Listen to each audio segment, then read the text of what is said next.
A very warm good morning to all of you. I know parts of India is very warm. I was in Delhi last week. It was 46 degrees, and me and Amit kind of moving between buildings and outside, facing a difference of 20 versus 46. Back in Pune this week, far cooler with monsoon arriving. I think things are looking far better. Very happy to see black clouds on the sky. I think that's what Pune is all about. I know we are joining from various locations in India. It's a very warm welcome from VMentor. I'll kind of quickly run you through the plan for the day. So I'll briefly introduce our organization for some of you, and then we will introduce our jury members. Post that, we will start the presentation by our interns, followed by there'll be a short break of about 10 minutes where we will break out, the jury will break out just to review the ratings. And then we will come back. During that period, our team will engage our MSME founders and the mentors. And then we will end. I'm hoping to be sharp on time. So I really need help from all the interns to kind of, stick to their timelines. They have practiced a lot, I know. But, this is your day today. So very briefly on VMentor, as many of you know and you're already associated with us, we are working towards building a global mentoring organization. We are problem solvers, whether it's corporates, educational businesses, or MSMEs. What we strive is to really work around the founders, the owners, the passionate investors, and see what problems do they face. We all recognize that they have core strengths in their business, in their own capability, and that's where they have got products and services and customers, but they need help in some of the areas for a more holistic growth, what we call as supporting accelerated growth. So that's what VMentor does. Talking about the three business verticals that we have the education business vertical, where we are focusing on our MBA students and engineering students to make them employable. So the employability index of our country goes up. We get better talent in the industry. And especially for MSMEs, we are very focused that MSMEs get some good talent of management and engineering students. Our second vertical in corporates, we work with some very big names in the industry, the Reliance, the Birlas, and some of the others. And we solve some of the big problems that the corporates are facing. But more thing, that I'm passionate about is the MSME, and that's what I'm going to talk more today. I think we really feel that MSME is the heart of India's growth.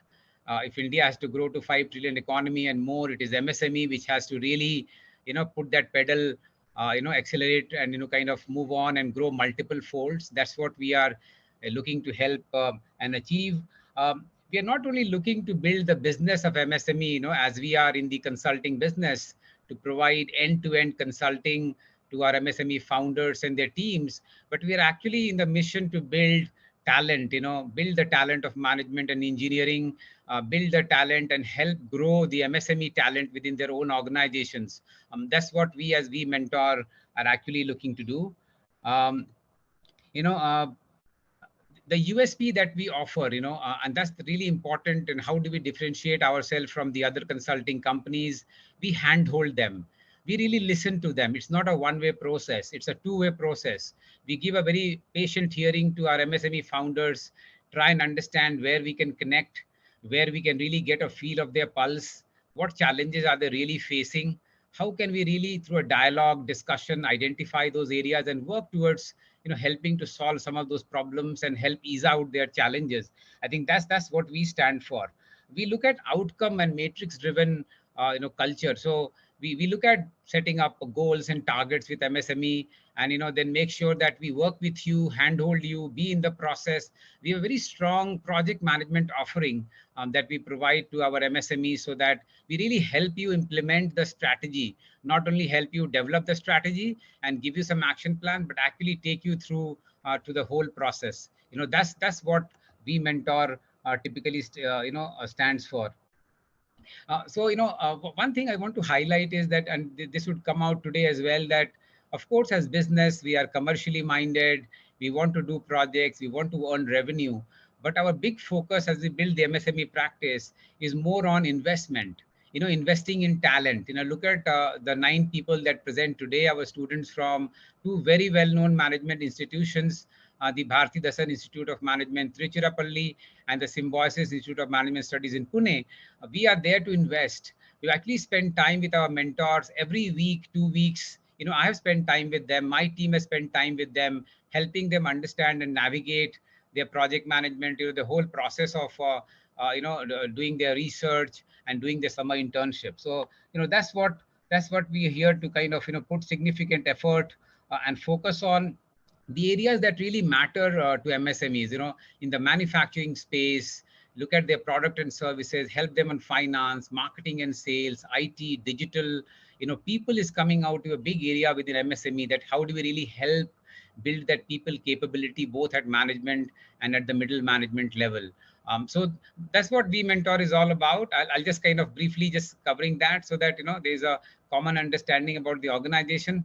Maybe I'll kind of pause and get into introducing our jury members today. So the process will be that we have got jury members, and our management interns will make presentations. Typically this will be a 5 to 6 minutes presentation, followed by about 3 to 4 minutes of Q&A, where the jury members will ask question. Our MSMEs and mentors who have joined us today, a warm welcome to them as well. They would also be open to ask questions.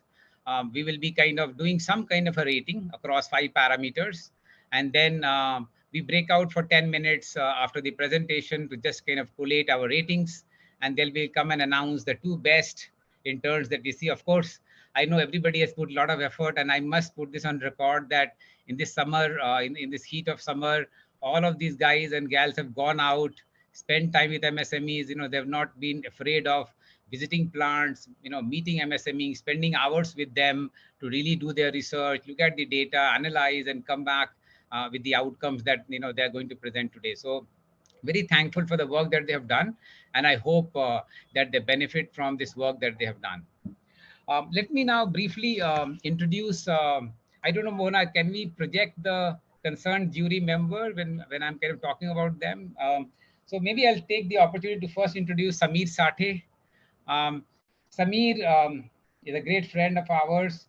Sameer is an executive vice president with Vadhwani Foundation, Advantage India. A very brief on Vadhwani. They are on a unique mission to actually, fund and help MSMEs grow their businesses. They're actually investing as an organization, non-for-profit, helping MSMEs grow. Sameer brings about 30 plus years of experience with more than 15 years in the leadership role. He is actually a big consulting expert. He spent more than 23 years with a very well-known firm called Universal Consulting. Sameer is also as chairman and member of board of advisors of quite a few companies, Global Competitive Council, We Unlearn, and Manus Labs. Sameer is a product of Mumbai University, and he's done courses from Harvard Business School, INSEAD, and MIT. So that's our first jury member, Sameer Sathe, for all of you ladies and gentlemen. I'll just go on to introduce the second member, DK Rai. So we call him fondly as DK. DK is a director with one of the auto business companies in Pune called Chape India. He is an engineer by profession from Pantnagar and an MBA from Symbiosis. He is a senior management professional and has got a P&L responsibility. He actually brings deep industry experience and has been a great advisor to us to get us an insight into the industry. So that's DK for us. Then I don't know, with Nitin and Mayank have joined, I'll quickly introduce Meenu Bhatia, our co-founder. Meenu is a very senior HR leader with more than 16 years of deep experience in strategic HR, transformational HR, and various aspects of HR, especially performance management. She's worked in multiple geographies, including US and the Southeast Asia. She's worked in some big names of companies like the Piramal, Godrej, and others. She's also, I think, the only one in our organization. She's a certified PCC and executive coach certified by the ICF. So those are the three jury members. Do we have Nitin? Nitin is here, Sanjeev. Okay, great. Hey, hi Nitin, welcome to the session.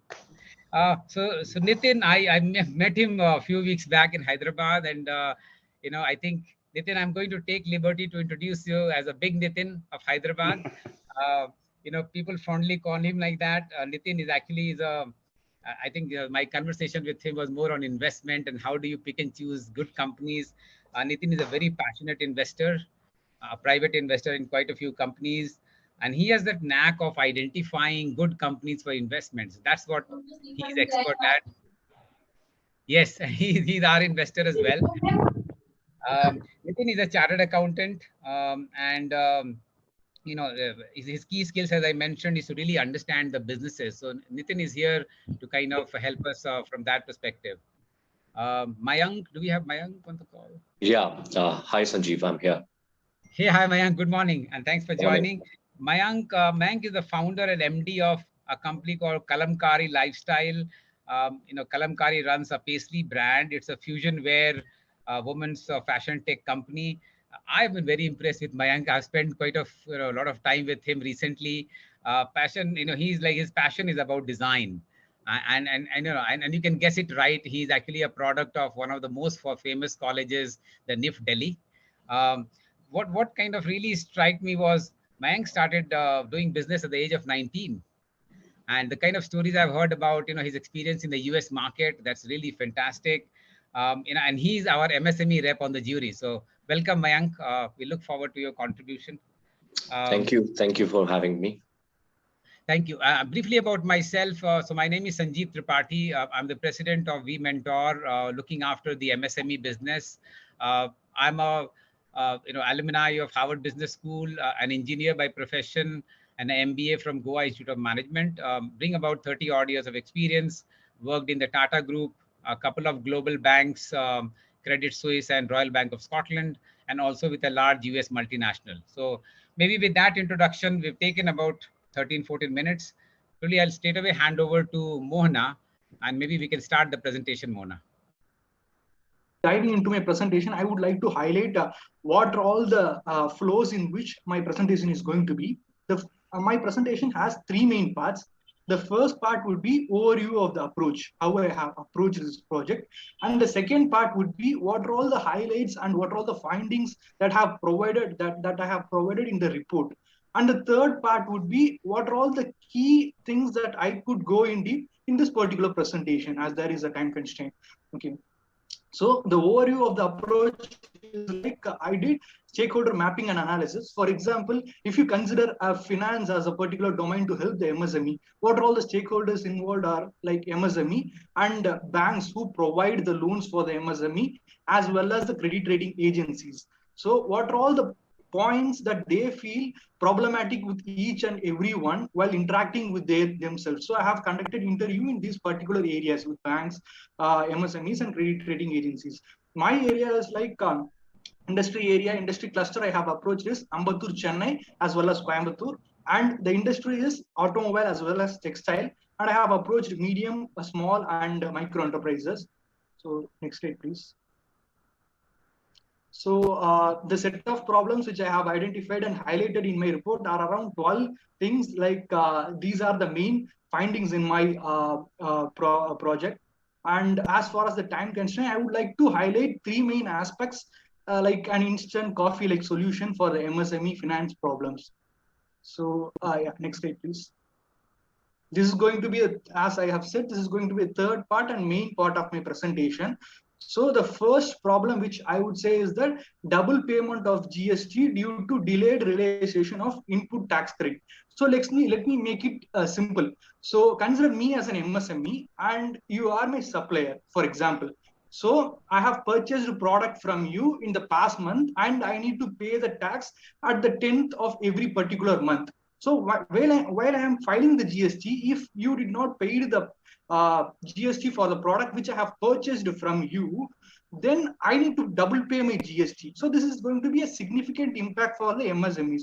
Like around 60% of the cash is involved in order to purchase goods and services from the MSME, right? So it is a significant chunk of money and a significant problem, which the most of the MSMEs which I have interacted facing this problem, around 11 MSMEs are facing this problem. So what is the possible solution that we can give for them? Is like VMentor is a software. It's a GST assistant software where you can go through whether your supplier have paid the GST or not before you are filing your GST. So this helps to urge your supplier in order to pay the GST and significantly reduce your burden on GST issue. So this is one of the first finding. The next slide, please.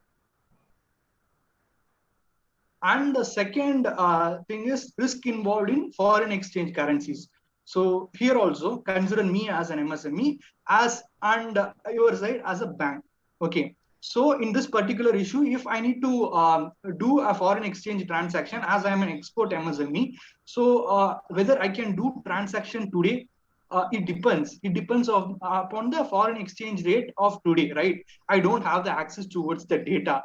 As well as the second point is that whether I can make the payment in the next week or I can claim the payment in the next week. This is also a clumsy area which I don't have access because I don't have the expert advice to give me whether the forensic rate will go high or low in this particular period of time. So MSMEs are approaching banks in order to do this transaction, and banks have the access towards the real-time forensic rates. So banks and as well as corporates are having, but MSME don't have the data, real-time forensic data. This is the main problem for this issue. So why they don't having the forensic rate is because it is expensive. The Bloomberg terminal is providing the data, but in order to afford for a Bloomberg terminal, it is an expensive option. So due to which the problems in which the MSMEs are lagging is that they are losing in the transactions, as well as the transaction fees through banks are very high. So the solution that I can provide is, next slide, please. So the data for this problem is around 2% of the money involved in the transaction is getting lost. So there is a significant amount of money as well as the MSME is concerned. And, so what kind of solution I can suggest is that my forensic app is there, is one kind of an app which showcases the forensic rates, real-time forensic rates in the app. Going through the app, subscribing to that app, you can get the real-time data. So that is one of the good thing. But even though the black spot, which is not yet resolved, is that the expert advice, whether next week I can make the transaction or not, which is not yet resolved for the MSMEs. Expert advice can be accessible for banks as well as corporates, as they have a lot of money to pay for the experts, but MSME lag in this space. And yeah, the third and last particular point is that, next slide, please. The nuances of CIBIL score, as we argue about credit rating, is very much important for the MSMEs. Taking each and every MSME like micro, small, as well as the medium enterprises into consideration, CIBIL score is one of the important things that they need to, keep eye in things so that their loan transactions get eased.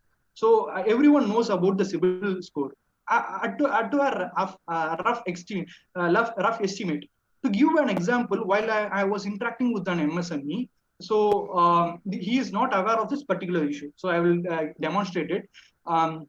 So if his customer check gets bounced when he is going to make the depositing in the particular bank, that is not his check, but his customer check is bouncing.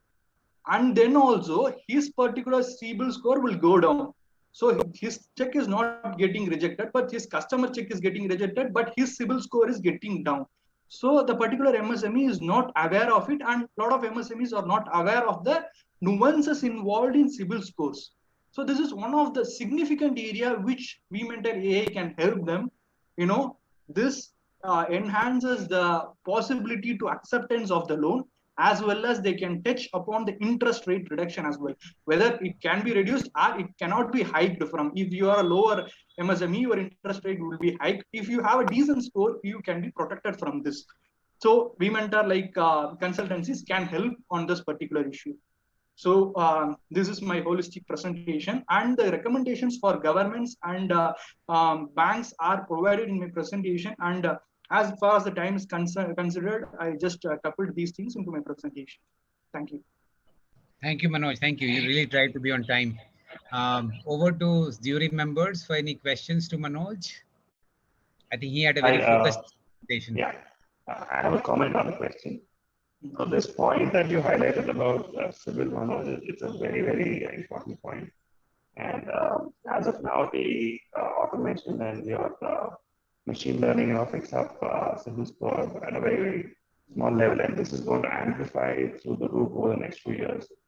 So that importance is, I mean, I don't know how much to stress upon it. So that's a brilliant point that you made. I just wanted to highlight that. Also, I liked your approach of problem and solution and problem and solution. I encourage you to keep approaching this in the same manner. Thank you, sir. Thanks a lot. Any other question to Manoj? Yeah, Manoj, I just wanted to also add to what has been said. I think I was also happy with your little depth of thinking how to leverage the existing technology to be able to make the lives easier for these entrepreneurs and identification of those problems which can be solved at scales. I like that potentially, of course, and keep it up. So I just had that comment. Thank you, sir. Thanks a lot. Great. Thank you. Maybe we'll move on to the third presentation, Mona. Thank you very much, Manoj. Thank you, sir. Thank you. Hello, good morning, everyone. My name is Madhusudana. I will be focusing on finance and cost aspects of the MSMEs. So let's dive into it. Next slide, please. So these are some of the macro level challenges facing MSMEs today. So the impact of pandemic, like due to that, they had to cut down on a lot of labor sources like manpower, and try to lean their business as much as possible. This has also created strain on their businesses in the sense that they have limited options to venture out and do improvement tasks. So currently their main focus is keeping the business running as smooth as possible. And any improvements, they are not able to afford it due to these uncertainties caused by the pandemics. And rising geopolitical tensions. As we know that MSMEs, most of them are on the lower spectrum of the value chain. They are at the beginning stage of the value chain. Hence, they do not get so much of a profits or value out of the products and services that they are selling.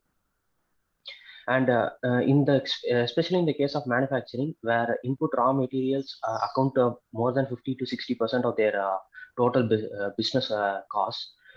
This causes a very huge strain on their business, because it makes it difficult for them to procure the raw materials on time, and also rising cost of the raw materials also impacts them in huge way, because a quote they give this month is not applicable in next month, because the prices have changed so much that their profit margins are becoming thinner, or it's becoming a loss making business for them. That kind of situation is raised. Capital crunch, as we all know, they need a lot of working capital to secure these raw materials, because after the pandemic, a lot of businesses have switched to procuring raw materials through advance payments or cash. So this has created a large need for reserve cashes for them to do their business.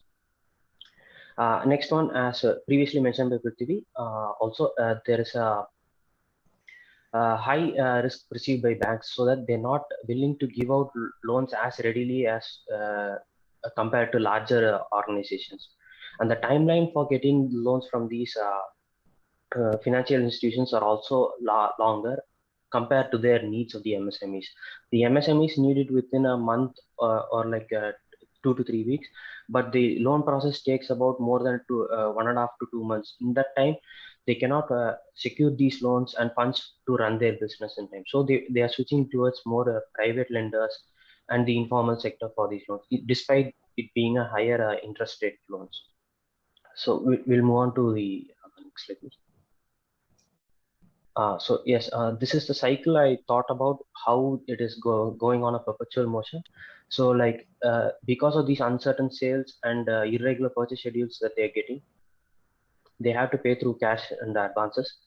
And these unpredictable demand needs, they need a quicker loans. So they have lower reserves in their on hand, because they cannot predict what they need, whether it will be a huge order or very little orders they will be getting for the next few months.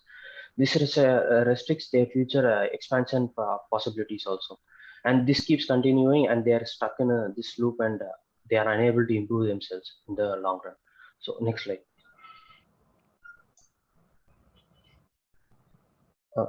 Yes. So taking all these problems into consideration, some of the government initiatives that can be adopted to MSMEs as a whole are I've highlighted here.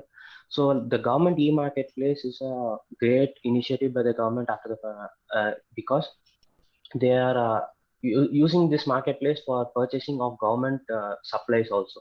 So a lot of MSMEs are registered in this, but if they can expand this into a regular commercial, promote it as a another marketplace, e-marketplace platform, it would benefit much more of the MSMEs who want to gain much more of the value chain rather than being suppliers to an OEM, being supplier of an OEM parts kind of way. And another major concern that when I was interviewing founders was that a lot of them are aware that there are a lot of government subsidy schemes and support systems to help their business in even giving financial aids, but most of them are not aware where to get information on these schemes or how to apply for these schemes. Because MSME is a very large sector, there are many statutory bodies governing various aspects of the sector. Like in case of manufacturing small scale industries, there is one statutory body. In case of textile, there is also a statutory body. So this fragmentation to help the MSMEs has also become a hindrance in the way that the schemes are being delivered, because each statutory body implements their own schemes in their websites, and they have a different process of application for them. So if the government, though the disbursement and the management of these schemes could be done by through these statutory bodies, if they could consolidate and give a unified portal wherein an MSME through their UDM registration could have access to what are all the eligible schemes and what are all the necessary documents required for these schemes, how to apply. That would be a great importance for the MSMEs and the ease of access of how to apply for these schemes and getting them. And previously, there's one more point. Yeah. So the government could also provide, since a lot of major of the financial banks that I had discussions with, they were complaining about that the financial reporting was not in order, and they were not providing documents related to their assessment on time. So major problem was that most of them are outsourcing their financial reporting to independent auditors who do it at their quarterly or year-end statements. And most of the time, these are not very accurate because they will be providing just the bills and not tracking day-to-day purchase and supply as it happens.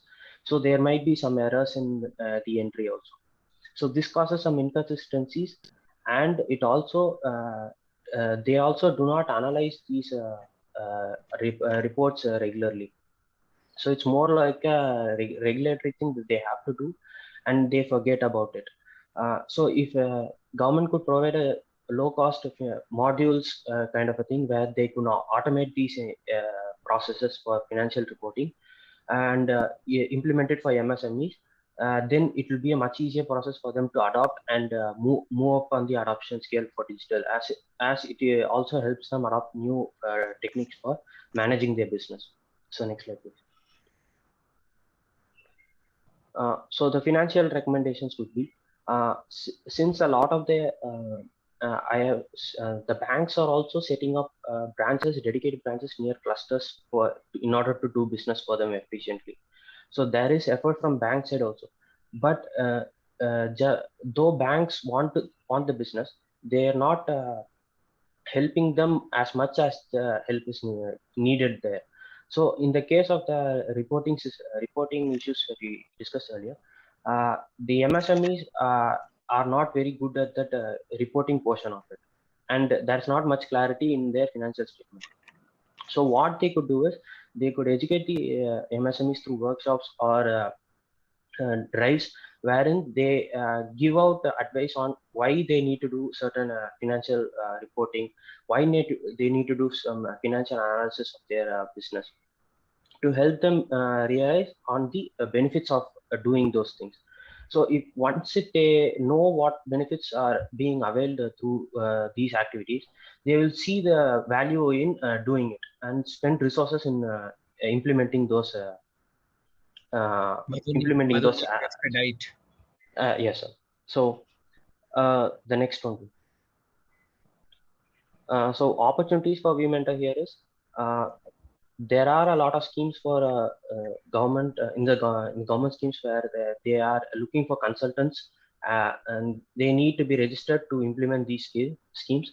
So if VMentor could register themselves with governments in the field experts as a field expert consultant, it would provide a lot of opportunity in serving the MSME market directly for the government with respect to the government schemes.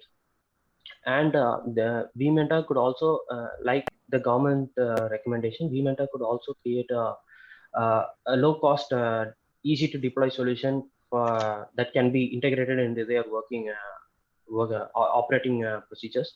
That will help them do the financial reporting at a much less cost than they think that they can afford also. So that would be it. Thank you. Thanks a lot, Madhu. Any questions to Madhusudana? Thank you, Madhu. So just one question. So you mentioned about creating some solutions. Were you able to also map the market to see that who are the other players, or if at all there are any other players in the similar space?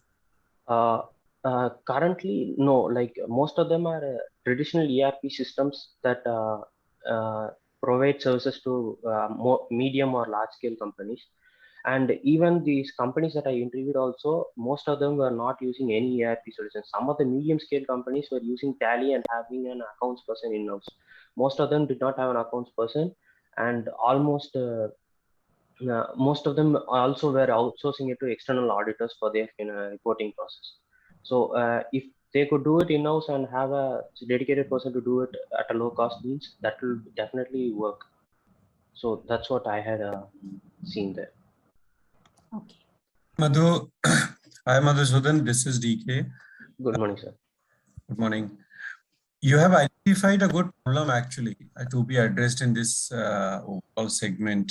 Have you done any some sort of financial analysis of what could be the tentative say investment versus how many customers would be needed to make it viable? Any sort of idea on that very high level? I don't have any very accurate idea of that, sir. So most of them are willing to spend around like 50 to 60,000 rupees per year on these kind of software if their business is up to the scale. For micros, it is not an option because currently they are trying to run their business and they are trying to meet day-to-day demands only. So in case of small and medium, it would be a viable option for them. Okay, thank you. Okay, great. Thank you. Thanks a lot, Madhusudana. I have another comment. Sorry, yeah, please. Yeah. So Madhu, I'm actually very excited about something that you pointed out. Like, for example, how your policy bazaar, where I just put in my age, my some other statistics, and then all these policies that I'm eligible for come out. If you can put in your PAN and GST and basic details, and all the schemes can come out through a portal, I think that will be brilliant. And you pointed that out. I think that's a huge problem all over these days. So you just put in your PAN and GST. Actually, that is the thing, sir. In the tourism portal, they are registering all these details. But apart from this, it is not being much used for anything else other than the registration part and tracking what kind of a performance they are doing for government. If the government could let others also use it as a third-party data, it could be very much helpful. Like in the case of banks also, they could integrate themselves with this. They have already a huge data pool of the MSME. They can use analytics to analyze whether they can do a very quick rating for these MSMEs to provide for these short-term loans. Rather than being individual customers, each time they have to request documentation for them and asking for all these verification processes. Rather than this, government had already implemented a similar plan, but it is still not being worked to the extent that government has visioned it. Because government banks are also asking for other documentations to prevent their side risks. Each bank is doing their own version of it, so that's the main problem. Yeah. Thank you. Great point actually, Nitin. And that will be something that can be leveraged. Yeah. Okay. Good afternoon to all. My name is Vivek Dubey, and I'm a student of MBA Finance from SIMS Pune. So my area of work was comparative costing and analysis of last year data of GMI Jurhak Motor Private Limited. Next slide. As the Pune plant, they have two major customers. The first one is John Deere and the second is Janap. So I focused to their production data. So SCG black powder is the raw material that is used for manufacturing the fuel tank. So this is the details regarding the last year, month-wise purchasing cost of black powder, the opening quantity, and how much we have received, and the closing quantity. So overall, we have received 2,27,63 kg black powder last year. And also, in the last year, 5,000 kg was sent to the Goa plant. So overall, the total consumption of black powder last year was 2,338 kg. Next slide. So these are the 8 fuel tanks, which is out of which 7 fuel tank is supplied to John Deere and 1 fuel tank is supplied to Janap. And this is the standard powder consumption, which is already fixed to each fuel tank. And if I take this into consideration, the actual standard consumption, it would be 1,99,178 kg. So there's a difference of 410 kg in the SCG black powder. So I would say if I take the current price of SCG black powder into consideration, that was 189 rupees. And if I multiply with this overconsumption, so it would be around 2 lakh amount rupees it was lost in the overconsumption. Next slide. So in the last year, the total cost of SCG black powder consumption was 3 crore 16 lakh. And it was 39% of total sales value to John Deere, Dynapack, and the VST fuel tank. Next slide. So these child parts are the small parts that are used at the finishing time of the fuel tank. So the total cost of child parts that consumed last year was 1 crore 89 lakh. And out of which, those child parts that are used in John Deere fuel tank is 1 crore 34 lakh. So that is 71% of total child part cost. And further, I segregated all the child parts into their individual contribution to the total cost that it incurred to John Deere child part cost.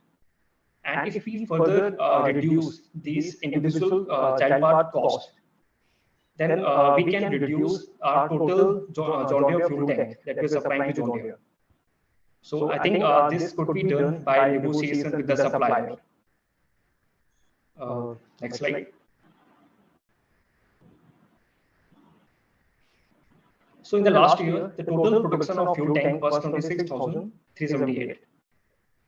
And while observing the ERP system, I got to know that that ERP rejection, it was showing around 388 fuel tank was rejected. But they are also maintaining a separate record of rejection. That is, they are doing manually. And I found that it was showing 450. So there's a big difference of 62 fuel tanks. And I also pointed out this to the blazer. Next slide. So further, I observed while extracting data in ERP, I found that there's some discrepancy in these in the ERP. Like when I was looking for the opening stock of each fuel tank in every month, I found that the same value it was in every month. The same value was in every month. So I think there was error in the ERP system. And I also took the screenshots of it, and further I will be sharing with the blazer. And I also informed this to the blazer also. And the second one is they are maintaining a manual data. And I also noticed that they have maintaining like each month stock opening, the total amount they have received, the closure consumption, and what are all the child parts that they are using. They are maintaining a manual record in their spreadsheet. So I think, sir, it's a time-consuming work. They have ERP system. They can use that into a more efficient manner, so that they can reduce that type of time they are consuming in maintaining that data manually in the spreadsheet. And further, my recommendation for the mismatch of rejection of fuel tank. So before proceeding, we can make sure that the rejection that ERP is showing and the actual rejection, it should be bring down to 0. And further, after 6 months or 3 months, we can do further cross-check with the actual data, so that the uniformity can be maintained further. So that's all from my side. Thank you.